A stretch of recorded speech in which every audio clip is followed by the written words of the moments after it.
Do you know how to ask questions in English correctly? Let's check this video out to learn more about it. Asking questions is one of the most crucial skills in a language. It is not only essential in your daily conversation with native speakers, it is also of paramount importance as you begin your research project, because right at the start of your research project, you'll be asking your research questions, not to mention your need to ask questions in your questionnaire to collect data for your research. So, let's briefly revisit the grammar you'll need to ask questions correctly in English. While second language learners might sometimes feel confused about asking questions in English questions are indeed fairly consistent and follow a clear structure. There are 4 main parts that you need to keep in mind. They are question word or question phrase, auxiliary verb or helping verb, subject and main verb. These are the 4 elements you need, and you need them in this order every time. Here are some examples. Where do you live? What challenges do students face when reading in English? Do students like online learning? In this question, we don't have a question word, but we do have all the other parts of the English question structure. As you see, question words or question phrases are not always necessary. Sometimes you start a question without a question word, but simply with an auxiliary verb. This type of question is a closed-ended question. The answers to this type of questions are rather limited, either yes or no.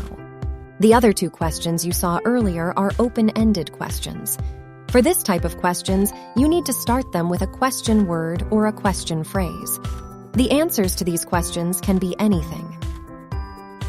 Both of these question types are important and can be asked as your research questions and as your tool to collect data from your questionnaire respondents. To form your questions correctly, you need to make sure your subject and your auxiliary verb match. When you are using an auxiliary verb in English questions and in regular sentences too, your main verb stays in the infinitive form and your auxiliary verb changes depending on the subject and the tense. For example, do you live in the hostel? The auxiliary verb matches the subject. If the subject changes to your best friend, then we need to change the auxiliary verb to match it.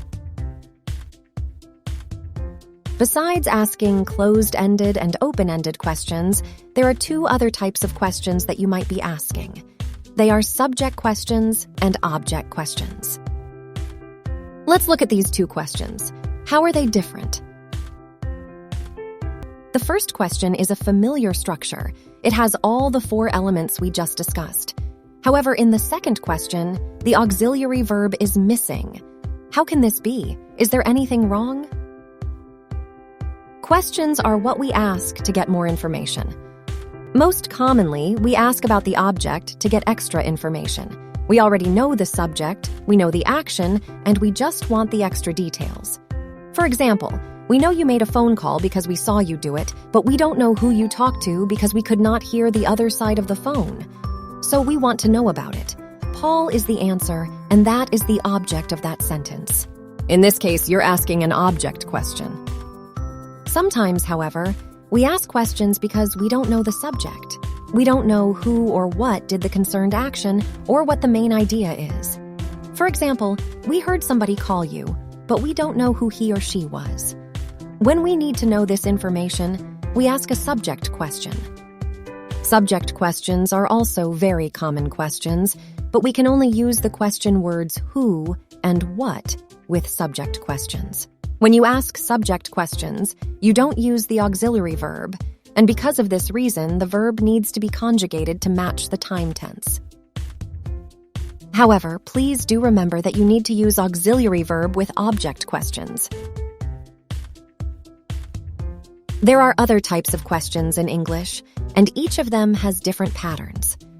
If you start paying attention to the detail, you'll really be able to improve your grammar. Today, we have covered the correct ways to form open-ended and closed-ended questions, and we have learned that there are 4 key elements in these English questions. We've also looked at the differences between subject and object questions. Hope you'll remember all of them well. Practice makes perfect, Let's do some exercises now to check your understanding and consolidate your learning. Created using Powtoon.